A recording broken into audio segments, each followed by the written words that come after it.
How do I fix a spinnerbait blade that won't spin? If your spinnerbait blade refuses to spin, it can really cut down on your chances of catching fish. But don't worry, fixing it is often simple and quick. First, take a close look at the wire arm holding the blade. Sometimes it gets bent or twisted from hitting rocks or snagging.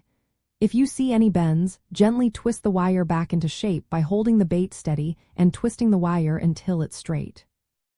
The goal is to have the blade arm aligned with the hook so the blade can spin freely without rubbing against anything. Next, check the space between the blade and the wire arm. If the blade is too close, it might rub and stop spinning. Use a pair of needle nose pliers to slightly open or close the clevis, which is the small C-shaped piece holding the blade. Adjust it until the blade spins smoothly without wobbling or catching. Also, look at the hardware like split rings and swivels.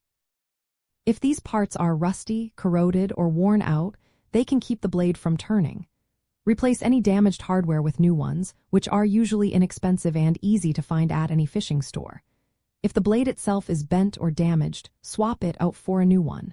To do this, carefully remove the old blade by straightening the wire and sliding off the hardware. Then, put on a new blade, making sure everything stays aligned. Tighten any bends at the attachment point so the blade stays secure and doesn't slip off during casting or retrieving. Sometimes, the blade might not spin because it's not tuned right. Adjust the angle of the blade arm slightly to see if that helps it spin better in the water. Using quality blades and hardware can also prevent these issues from happening often. Remember, a spinning blade creates flash and vibration that mimic prey and attract fish. When it stops spinning, your lure loses its appeal.